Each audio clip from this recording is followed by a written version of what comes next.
देखो अभी जो पढ़ने वाले प्रश्न वाले आज जो अपन पढ़ने वाले प्रश्न है 2.2 एक द्विघात बहुपद ज्ञात कीजिए जिसके शून्यकों के योग तथा गुणनफल क्रमशः दिए गए हैं।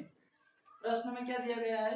योग तथा गुणनफल दिए गए हैं। है ना? प्रश्न में तो अपन क्या लिखेंगे? हल बराबर, जैसे प्रश्न है या दे रखा है आपको कि 1/4 कोमा -1, तो इसमें आपको योग दे रखा और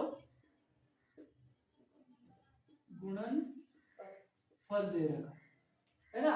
योग और गुणनफल दो चीजें दे रखी है अपने को। तो योग और गुणनफल दे रखा है तो अपने को इसमें क्या बताना है? द्विघात बहुपद ज्ञात करना। क्या करना है? द्विघात बहुपद। अब द्विघात बहुपद क्या होता है? द्विघात बहुपद ये होता है कि जो समीकरण बनती है, द्विघात समीकरण अपन ने पढ़ी थी ना, ax की घात 2 प्लस bx प्लस c बराबर 0। तो ये जो होती है आपकी द्विघात समीकरण है। फिर इसको अपन ने जब हल किया था तो इसके दो मूल प्राप्त हुए थे जिसको अपन ने दो शून्याङ्क कहा था। अब उसने क्या करा कि इन दोनों मूलों का डायरेक्ट योग दे दिया। एक को योग दे रखा और एक का क्या दे रखा है? गुणनफल। मतलब कि ये जो 1/4 है ये मूलों का योगफल है और ये -1 जो ये क्या आपका गुणनफल है। तो अपन इनको लिख लेते हैं कि दिया है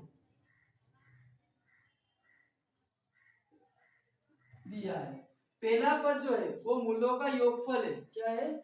अल्फा प्लस बीटा पूरा 1/4 और दूसरा जो है अल्फा डॉट बीटा बराबर जो है वो कितना है? माइनस का 1। अब इसके बटे में कुछ नहीं यानी कितना है? 1। अब अल्फा प्लस बीटा यानी कि अल्फा प्लस बीटा बराबर 1/4 है।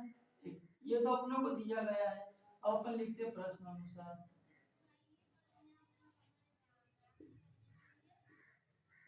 अब देखो ये अल्फा प्लस बीटा है ना, ये कितना है? 1/4 है।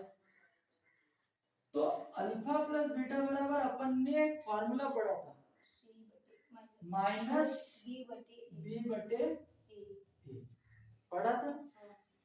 फिर अल्फा डॉट बीटा बराबर -1/a और इसको हमने पढ़ा c/a। अल्फा डॉट बीटा की जो वैल्यू होती है वो कितनी होती है? c/a और अल्फा प्लस बीटा बराबर ये होता है 1/4 b/a।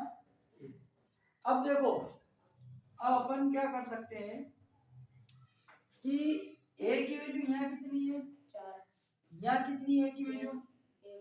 1। पहले अपने को तुलना करनी है। ये आप डायरेक्ट एग्जाम में पेपर में कॉपी में डायरेक्ट नहीं लिखना, पहले देखना है कि a की वैल्यू दोनों में बराबर है कि नहीं है। नहीं हो रही है, इसमें हो रही है 4, इसमें 1/1 है। तो अपन क्या करेंगे कि जिसके बटे की संख्या यानी अल्फा प्लस बीटा का 1/4 है तो इसके बटे में कितना है? 4। तो इसके बटे में 4 है मतलब इसमें अपन 4 का क्या कर देंगे? गुणा कर देंगे दोनों का हर समान करने के लिए। तो ये हो जाएगा आपका अल्फा डॉट बीटा बराबर -4/4। अब इसको काटना नहीं है, कट तो जाएगा, कटेगा तो फिर क्या आ जाएगा? ये हमने 4 का गुणा क्यों किया इसके अंदर? क्योंकि इसके अंदर हमें a की वैल्यू यहाँ भी बराबर करनी है और a की वैल्यू यहाँ भी बराबर करनी है। क्लियर? कोई डाउट इस बात को लेके? नहीं। ठीक है, अब अपने को पता चल गया कि ये हो गया आपका c/a। तब अब यहाँ पे b है, b की वैल्यू कितनी है? पहले a की लिखते हैं। a की वैल्यू यहाँ 4 है और a की वैल्यू 4 क्योंकि दोनों जगह है इसलिए हमने a की वैल्यू को क्या करा? समान करा। जैसे 4 यहाँ है, अगर ये 4 यहाँ होता और यहाँ अलग अलग होता तो इस वाली संख्या का गुणा यहाँ भी करते, ऊपर भी करते और नीचे भी करते। समझ में आ गई बात? दोनों का हर समान करना है। अगर बराबर हो तो कोई दिक्कत नहीं, लेकिन यदि इनके दोनों के हर अलग अलग होंगे तो फिर अपने को बराबर करने पड़ेंगे। अब अपने पास a की वैल्यू जो है वो कितनी हो गई? अब देखो रिटर्न से हमें a की वैल्यू यहाँ 4 आ गई, a की वैल्यू यहाँ 4 आ गई। इन दोनों को बराबर करना था इसलिए हमने इसका ऊपर गुणा करा, 4 का ऊपर भी गया 4 का। अब तीनों का मान रख देते हैं। तो सबसे पहले अपन a का मान रखते हैं। तो a का मान कितना है भैया 4 है।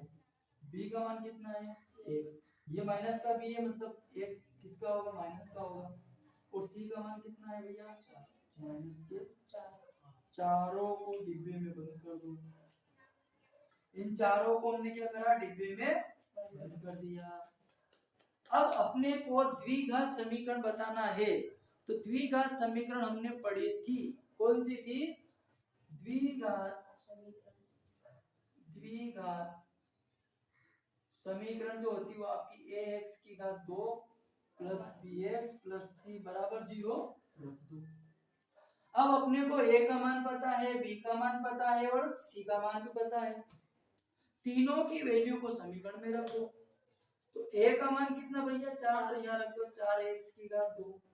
b का मान कितना माइनस 1 है, तो यहाँ पे प्लस माइनस का एक ब्रैकेट के अंदर रखो। c का मान कितना माइनस का 4, तो माइनस के 4 ब्रैकेट के अंदर बराबर 0। जैसे अपन ब्रैकेट ओपन करेंगे तो चिन्ह क्या हो जाएंगे इसके बदल जाएंगे। ये माइनस का x, ये माइनस का 4 बराबर 0।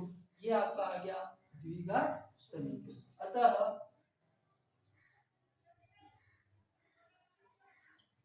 द्विघात समीकरण